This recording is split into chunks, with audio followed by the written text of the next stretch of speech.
There is a man in Kyoto. He is 94 years old. Every day at noon he sits down, eats a small, quiet lunch, and then returns to his garden. No coffee, no nap, no slow drift through the afternoon with heavy eyelids and a foggy mind. By 2 o'clock he is sharp, alert, moving with a kind of unhurried steadiness that most people half his age have already lost. He is not unusual in Japan. He is ordinary, and that is the part that should disturb you. Because if you are like most adults over 50 in the Western world, your afternoons look nothing like his. You finish lunch and within an hour, something shifts. The thinking slows. The body feels heavier than it did at 10 in the morning. You reach for coffee, or you push through, or you quietly accept that this is simply what afternoons feel like now. You assume it is age. You assume it is normal. It is not normal. It is a consequence. A direct, measurable, biological consequence of what was eaten a few hours before. This distinction matters more than most people realize, because the difference between that man in Kyoto and the average American adult at 55 is not genetics. It is not luck. It is not some ancient mystery sealed inside a culture that cannot be accessed from the outside. The difference is structural. It is mechanical. It lives inside the composition of a single meal eaten in the middle of the day. I have spent decades studying this. My name is Dr. Kenji, and I have worked in preventive medicine and longevity research in Japan for more than 40 years. What I am going to share with you in this video is not a wellness trend. It is not a list of superfoods. It is a clinical observation drawn from watching real people in their 80s, 90s, and beyond live without the fatigue that the Western world has quietly accepted as inevitable. We are going to go deep. We are going to look at what actually happens inside the body after a high glycemic lunch. We are going to examine the exact composition of what Japanese elders eat at midday and go through each component, not as separate ingredients but as a system. Because the answer to why these people feel sharp at 3 in the afternoon is not one food. It is a pattern. And once you understand the pattern, you cannot unsee it. Let us begin with the problem itself, not the symptoms, but the mechanism. Because before you can understand why the Japanese elder lunch works, you need to understand precisely why yours does not. If you find this content useful, medical, direct, no noise, consider subscribing. I release these analyses regularly, each built on the same principle. Observable evidence from populations already living the outcome we are trying to understand. Not theory. Documented, repeatable human reality. Now let us get into it. Most people describe the afternoon energy crash as tiredness. That word is imprecise, and imprecision here is dangerous because it leads people to treat the wrong problem. Tiredness implies a deficit, not enough sleep, not enough rest, not enough fuel. But what actually occurs in the body after a high glycemic lunch is not a deficit. It is a cascade, a chain of physiological events that your body initiates in direct response to what you just ate, and understanding each step in that chain is the only way to understand how to interrupt it. It begins with glucose. The moment you consume a meal high in refined carbohydrates, white bread, pasta, processed grains, sugary drinks, the typical components of a Western lunch, your small intestine absorbs glucose rapidly and releases it into the bloodstream. The speed of this absorption is the critical variable. The faster glucose enters the blood, the more dramatically your blood sugar rises, and the more aggressively your pancreas responds by releasing insulin. Insulin's job is to move that glucose out of the bloodstream and into your cells. It does this efficiently, sometimes too efficiently. In younger, metabolically healthy individuals, the system handles this spike and correction cycle with relative tolerance. But after age 50, several things change simultaneously.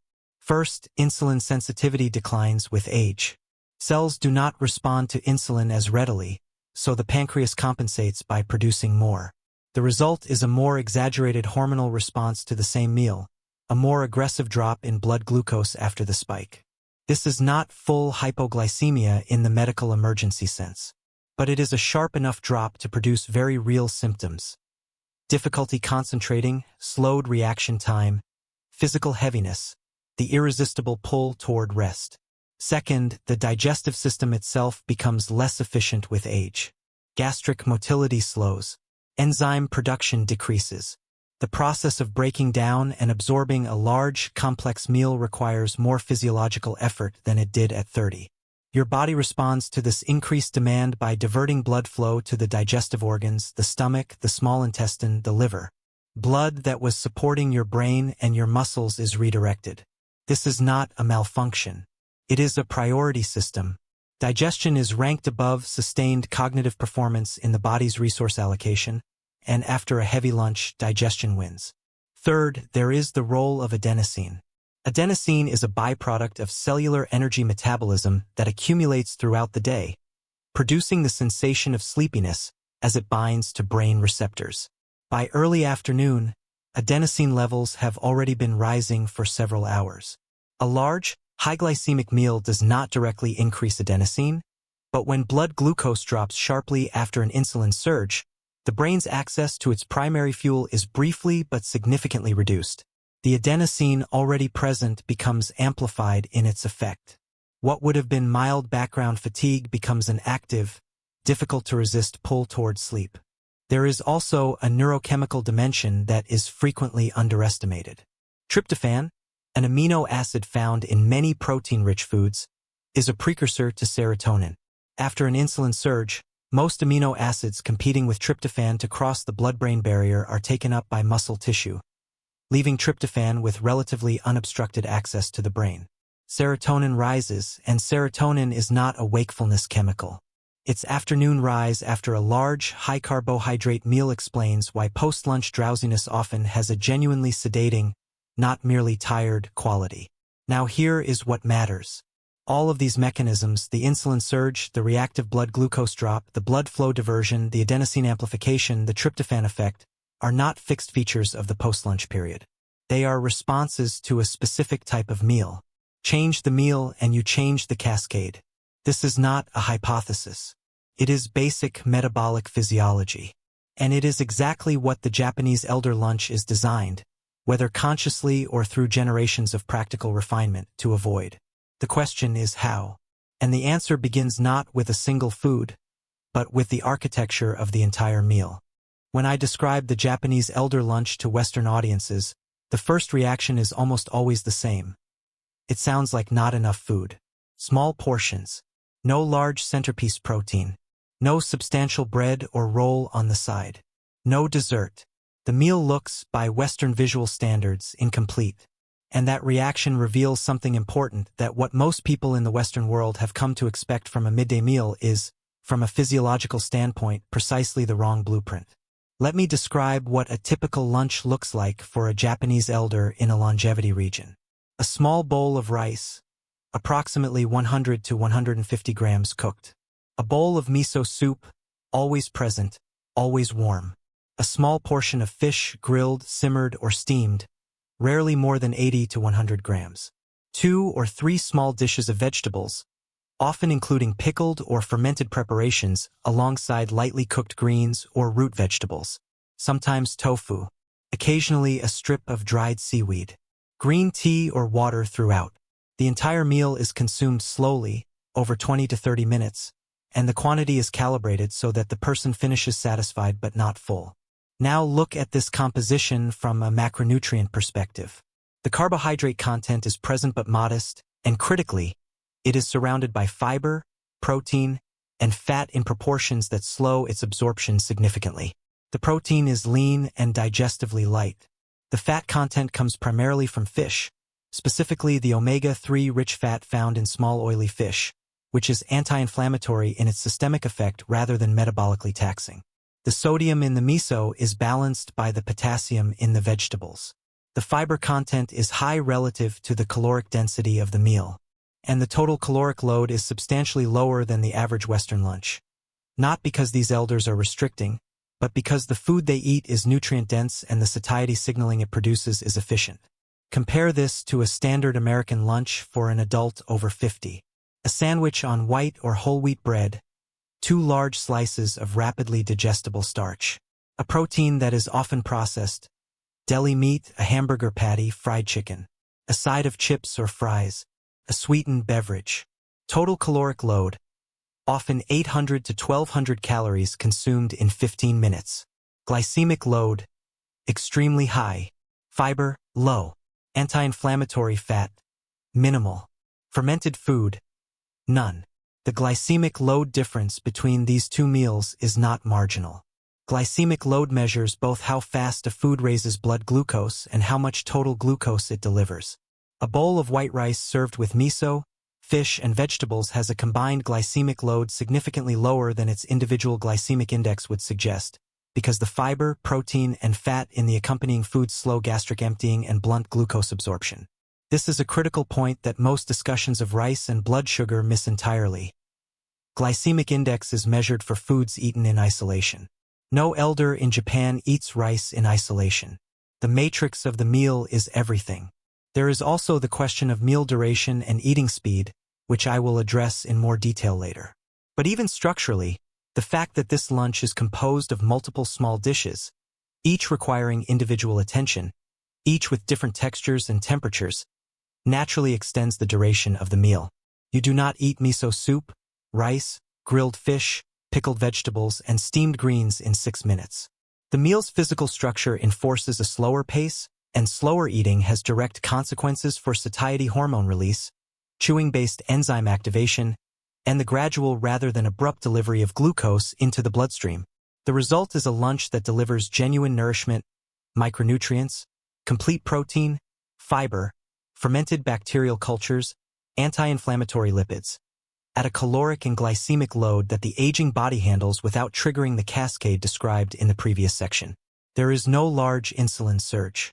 There is no reactive glucose drop. There is no massive diversion of blood to an overwhelmed digestive system. The body processes this meal quietly, efficiently, and without the physiological cost that announces itself as afternoon fatigue. This is not accident. And it is not culture in the soft, untranslatable sense. It is a functional dietary pattern that can be understood, analyzed, and reproduced. And it starts with the element that appears in every single elder lunch without exception. If I were to identify the single element of the Japanese elder lunch that generates the most consistent surprise when I present this to non-Japanese audiences, it is not the fish. It is not the rice. It is the bowl of miso soup that sits quietly at the edge of every meal, treated by these elders not as a condiment or a side item, but as something closer to a daily medical intervention, though they would never use those words. Miso is fermented soybean paste. That description is technically accurate but functionally inadequate, in the same way that describing wine as fermented grape juice is technically accurate but tells you nothing about its chemistry. The fermentation process that produces miso, which takes months to years depending on the variety, creates a biochemically complex food that is categorically different from unfermented soy or any other protein source in the typical Western lunch. Understanding what that fermentation produces and what it does inside an aging human body is essential to understanding why miso appears in every longevity-associated meal pattern I have studied across decades of clinical observation in Japan. The fermentation of soybeans to produce miso involves multiple strains of beneficial bacteria and fungi, primarily Aspergillus oryzae, along with lactobacillus species that vary by region and preparation. During fermentation, complex soy proteins are broken down into free amino acids and short peptide chains. Carbohydrates are partially converted to organic acids. Phytic acid, an antinutrient in unfermented soy, is largely degraded, improving mineral absorption.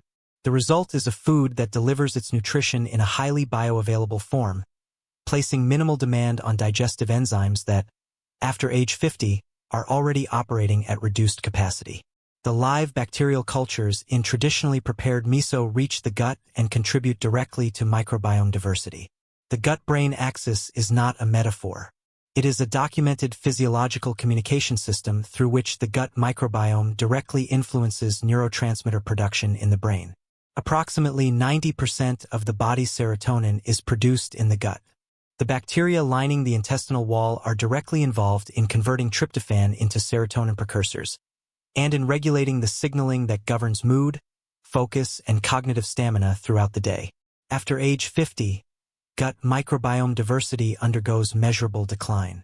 The quantity and variety of beneficial bacteria decrease, and this decline correlates with increased systemic inflammation, reduced neurotransmitter precursor production, and less efficient nutrient absorption. A daily dose of fermented food, particularly one as complex and bioactive as miso, partially counteracts this decline. It does not reverse aging, but it maintains the microbial environment that is responsible for a significant portion of how you feel in the afternoon. There is also the sodium-potassium dimension. Miso is salty, which concerns many Westerners who associate sodium with cardiovascular risk. But miso's sodium exists alongside meaningful potassium from soybeans, and it is consumed alongside additional potassium-rich foods, vegetables, seaweed, tofu. The sodium-potassium ratio, not sodium in isolation, governs blood pressure and cardiovascular effect. Japanese elders who consume miso daily show better cardiovascular markers than their sodium intake alone would predict, a pattern documented in large-scale epidemiological studies within Japan. But for the specific purpose of afternoon energy, the most relevant effect of miso is on the inflammatory load of the digestive process. A high-inflammatory meal, one that triggers immune activation in the gut lining, as highly processed foods and red meat can in aging digestive systems, requires physiological resources to manage. That resource demand contributes directly to post-meal fatigue. Miso, by contrast, produces an anti-inflammatory effect in the gut environment. It does not provoke immune activation. It supports epithelial integrity, the health of the intestinal wall itself. A gut that is not in low-grade inflammatory distress after a meal is a gut that allows the rest of the body to maintain normal energy distribution rather than redirecting resources to damage control. In practical terms, you do not need imported Japanese miso paste at significant expense. You need fermented soybean paste of reasonable quality, dissolved in warm water, consumed before or during the main meal. The behavior, daily, consistent, fermented food at lunch is what produces the effect. The precise variety is secondary. There is a pattern I have observed consistently across the longevity regions of Japan. When I examine the dietary records of individuals who have reached their late 80s and 90s in measurably good health, cognitively intact, physically mobile, without the constellation of metabolic diseases that mark so much of aging in the West, one variable appears with near-total consistency at the midday meal. Small, oily fish. Not large fish. Not farmed salmon in the quantities now popularized by Western health media. Small fish. Sardines, mackerel, aji, horse mackerel, occasionally sori, occasionally dried small anchovies. Fish whose names are not glamorous, whose presentation is not impressive, and whose role in preventing afternoon fatigue is, I would argue, more mechanistically significant than almost any other single food in the elder lunch. To understand why, you need to understand what happens to protein digestion in the aging body.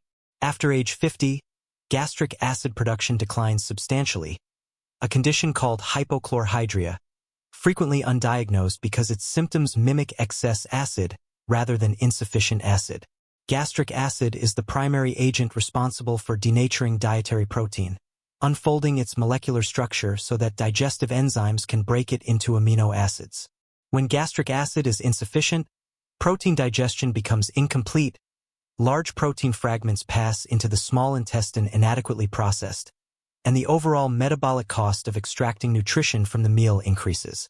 Large animal proteins, beef, pork, large cuts of poultry, require substantial gastric acid for initial denaturation. Their connective tissue is dense, and their fat content further slows gastric emptying. The total digestive demand for an adult over 50 with declining gastric function is high, and that demand translates directly into the blood flow diversion and post-meal fatigue described earlier. Small, oily fish present an entirely different digestive profile. Their muscle fibers are short and loosely structured compared to mammalian muscle tissue. Their connective tissue is minimal. They require significantly less gastric acid to begin the denaturation process, and their protein breaks down efficiently in the small intestine. The amino acids they deliver, a complete profile including all essential amino acids, become available to the body rapidly, without the prolonged digestive labor that larger, denser proteins demand. For an aging digestive system, this efficiency is not a minor convenience. It is a meaningful reduction in the physiological cost of the midday meal. Beyond digestive efficiency, the lipid profile of these fish is where the anti-fatigue mechanism becomes most clinically relevant. Small oily fish are among the richest dietary sources of long-chain omega-3 3 fatty acids, specifically EPA and DHA. These are not merely heart health nutrients, though their cardiovascular benefits are well documented. Their role in the context of post-meal energy is specifically about inflammation. Every time the body processes a large, nutritionally poor, or immunologically challenging meal, a degree of low-grade inflammatory activation occurs in the gut and systemically.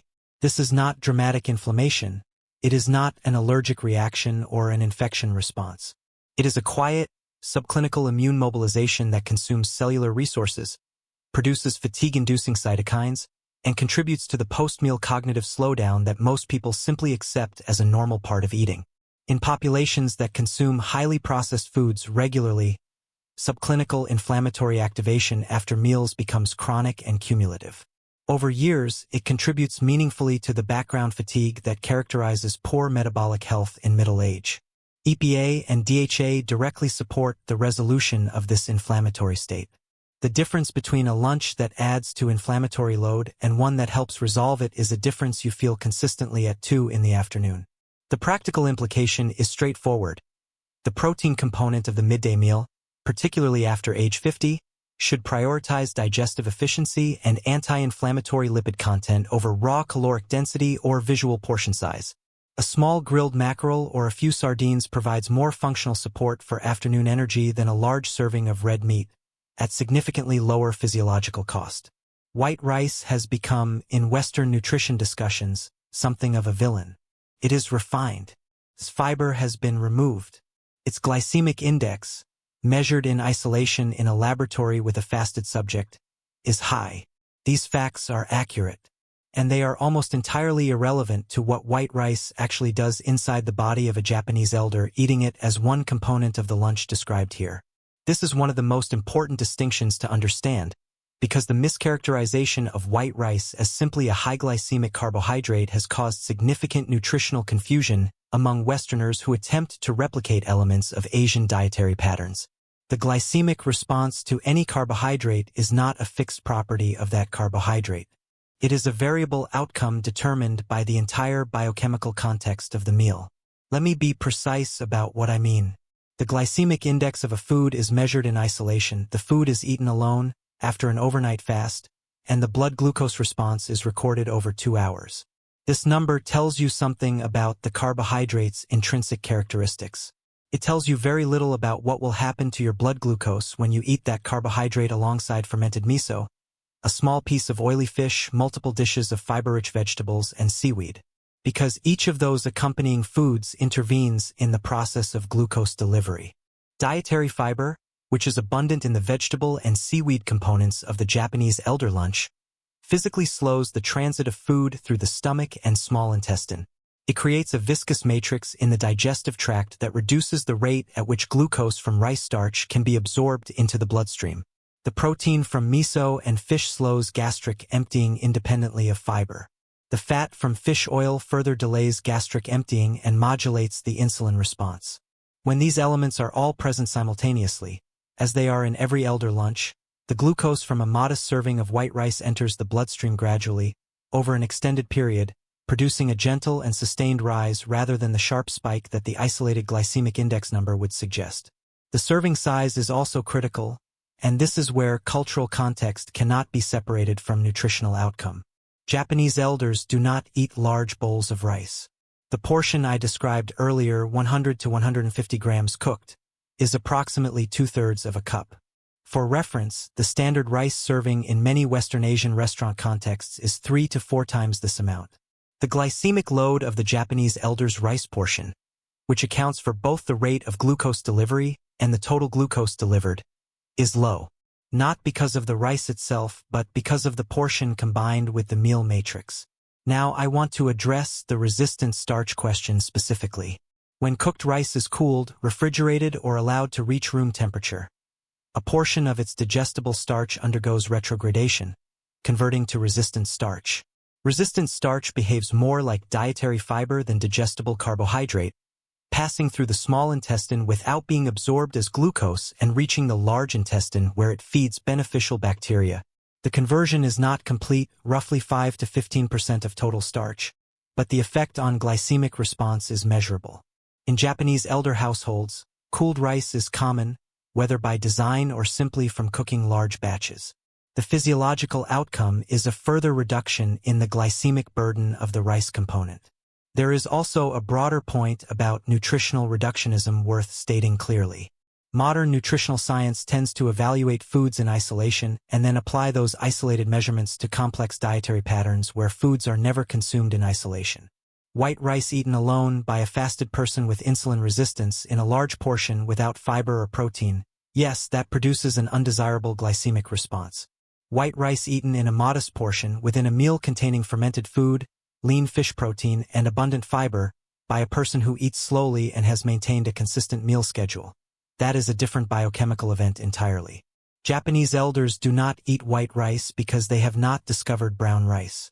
They eat it because within the architecture of their meal, which they have maintained consistently for decades, it functions precisely as needed.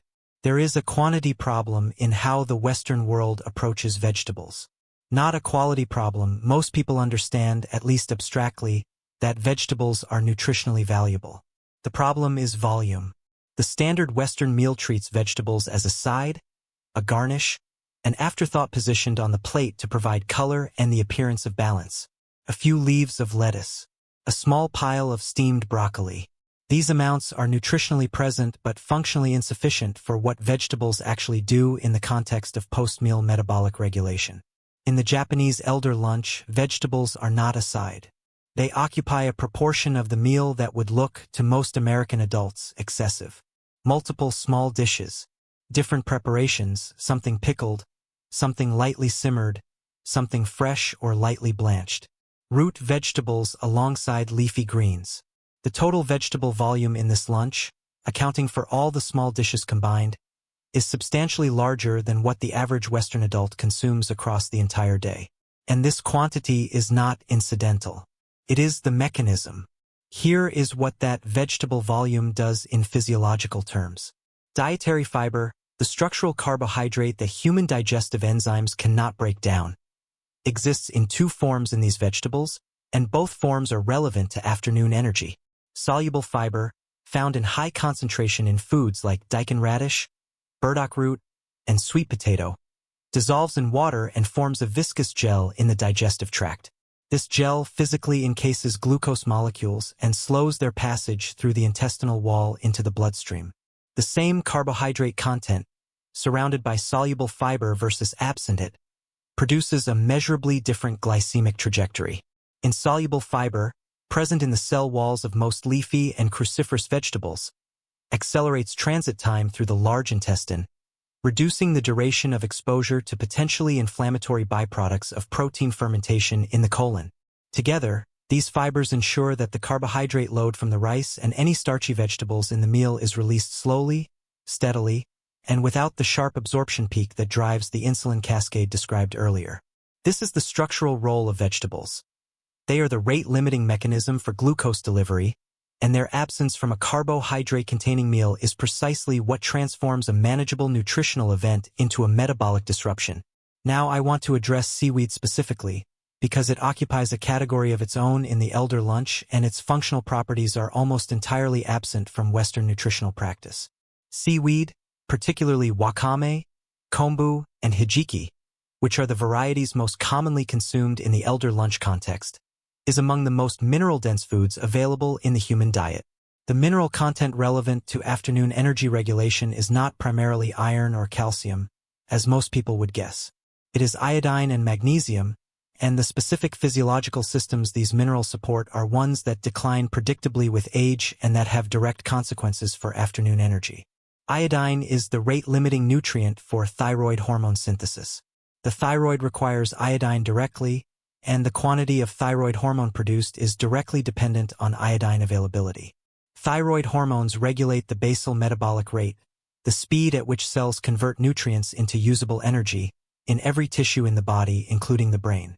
Subclinical iodine insufficiency, which is far more common than overt iodine deficiency, produces a measurable slowing of metabolic rate that manifests as fatigue, cognitive sluggishness, and reduced physical energy, symptoms strikingly similar to, and frequently confused with, normal aging. Seaweed consumed several times per week provides iodine in organic, bioavailable form at quantities sufficient to maintain optimal thyroid function without the risk of excess associated with high-dose iodine supplementation. Magnesium deserves equal attention. It is a cofactor for more than 300 enzymatic reactions in the human body, including those involved in ADP synthesis, the direct biochemical process by which cells produce usable energy. Without adequate magnesium, ATP synthesis is impaired at the cellular level, producing a quiet, diffuse reduction in cellular energy availability that accumulates into chronic fatigue and difficulty sustaining mental effort. Magnesium deficiency is extraordinarily common in populations with low vegetable intake, affecting an estimated 50 to 80% of older adults in developed countries. Japanese elders who eat seaweed and abundant vegetables daily maintain magnesium levels that support full enzymatic function throughout the afternoon. The pickled and fermented vegetable preparations that appear in the elder lunch add another layer of function. They introduce additional bacterial cultures beyond what miso provides, further supporting gut microbiome diversity, and the acidic environment of fermented vegetables provides an additional buffer against rapid glucose absorption in the small intestine. The sour taste that characterizes these preparations is lactic acid, a direct product of bacterial fermentation of vegetable sugars, and lactic acid in the digestive environment measurably reduces post-meal glycemic response. What the Western world treats as a garnish, the Japanese elder treats as infrastructure. Everything discussed until this point has been about what is eaten. Now I want to address something that Western nutritional culture tends to treat as secondary. Something soft and behavioral that sits outside the rigorous domain of biochemistry. This perception is mistaken. How food is eaten and when it is eaten produce measurable, documented physiological consequences that are as real as any nutrient interaction. For the Japanese elder, the behavioral layer of the lunch is not a cultural habit layered on top of the nutritional pattern. It is a functional component of the same system, and removing it degrades the outcome even if every food choice remains identical. Begin with eating speed. The average American adult consumes a meal in 9 to 12 minutes. I have observed Japanese elders consistently take 25 to 35 minutes for the same caloric quantity of food. This is not a minor behavioral variation. It is a physiological difference with significant downstream consequences. The first consequence is enzymatic. Saliva is not merely a lubricant for swallowing. It contains amylase, the enzyme responsible for beginning the breakdown of starch into glucose. The longer food is chewed, the more surface area is exposed to salivary amylase, and the more thoroughly starch digestion begins before the food ever reaches the stomach. A meal that has been adequately chewed arrives at the stomach partially predigested, reducing the enzymatic demand on gastric and pancreatic systems. For an aging digestive system with reduced enzyme production, this upstream processing is not trivial. It is the difference between a digestive process that operates efficiently and one that works at capacity and still produces incomplete breakdown. The second consequence of slow eating is hormonal. Satiety hormones, specifically cholecystokinin, GLP-1, and peptide YY, are released from the intestinal wall in response to nutrients contacting the mucosal surface. Their release follows a time curve that reaches satiety signaling levels approximately 15 to 20 minutes after eating begins. This is a fixed physiological timeline that cannot be accelerated by eating faster. An adult who consumes an 800-calorie lunch in 10 minutes has eaten the entire meal before satiety signaling has meaningfully activated. The result is systematic overeating not from poor willpower, but from a mismatch between eating speed and hormonal response time. Japanese elders who eat slowly allow satiety hormones to activate during the meal. They stop when those hormones signal sufficient intake, finishing satisfied but not full. The caloric intake is automatically modulated by hormones when the behavioral conditions permit it. Meal timing introduces a different mechanism, the circadian metabolic rhythm. Every cell in the body operates on a roughly 24-hour internal clock. The metabolic enzymes responsible for glucose processing, insulin sensitivity, digestive motility, and energy utilization do not operate at constant capacity. They peak and trough on a circadian schedule calibrated and maintained by consistent meal timing. Japanese elders eat lunch at approximately the same time every day, and the body performs optimally when metabolic systems are cued to expect nutrient delivery at predictable intervals. Insulin secretion peaks, digestive enzyme production, and gastric motility are all better aligned in a consistent schedule than in an irregular one. The same meal consumed at a consistent time produces a more efficient metabolic response than the same meal consumed irregularly, because the body's anticipatory preparation systems are engaged in the consistent scenario and absent in the irregular one. Finally, the practice of eating to approximately 80% satiety, observed broadly across Japanese longevity populations, is not simply caloric restriction. It is, in the context of afternoon energy, specifically a reduction in digestive load. The digestive system's capacity to process a meal without triggering the blood flow diversion and resource demand fatigue described earlier is not unlimited. A meal that fills the stomach to 80% capacity is processed with meaningfully less physiological disruption than one that fills it past capacity. The post-meal period following a moderate lunch is quieter physiologically. The body is not marshaling emergency resources. It is running maintenance processes, and a body in maintenance mode supports afternoon performance in ways that an overtaxed digestive system simply cannot. I want to be direct about something that gets misunderstood when people encounter this kind of information and attempt to act on it. There is a pattern I have observed both in clinical practice and in how health information spreads through popular media. Someone learns that fermented foods support the gut microbiome and starts eating miso every day, lunch otherwise unchanged. A week later, they report no difference in afternoon energy and conclude that miso does not work. This conclusion is understandable. It is also wrong. The absence of afternoon fatigue in a 94-year-old Japanese elder is not produced by miso. It is not produced by small fish, seaweed, a modest portion of rice, slow eating, consistent meal timing, or eating to 80% fullness. It is produced by all of these elements operating simultaneously, within the same meal, maintained consistently over decades. The biological effect is synergistic, not additive. The fiber from vegetables changes how the rice behaves glycemically. The fish fat changes how the inflammatory response to digestion unfolds. The fermented miso changes the gut environment in which all subsequent nutrient absorption occurs. Remove any one element and the system degrades. Remove several and you are left with individual foods performing exactly as isolated measurements would predict, without the emergent properties that the integrated pattern produces. This is why I said at the beginning that this is a clinical observation, not a list of superfoods. A superfood list suggests that the items on it are independently powerful and can be added individually to an otherwise unchanged dietary pattern with proportional benefit. What I have described is not a list. It is an architecture. The components are only as effective as the structure that holds them together. I also want to address the time dimension. The Japanese elders I have observed have maintained versions of this dietary pattern for 50, 60, 70 years. Their gut microbiome reflects decades of consistent fermented food intake. Their inflammatory baseline reflects decades of anti-inflammatory lipid consumption. Their metabolic clock reflects decades of consistent meal timing. You cannot replicate that history in 2 weeks. What you can do in 2 weeks is begin. And beginning with the full pattern, not individual components, is the only starting point that gives the system a chance to function as a system. The practical question is not which single change produces the fastest result. That thinking leads back to the superfood mentality. The practical question is, what is the simplest version of the complete pattern I can consistently maintain? A small portion of rice, miso soup, a piece of fish. Canned sardines are clinically equivalent to fresh and cost almost nothing.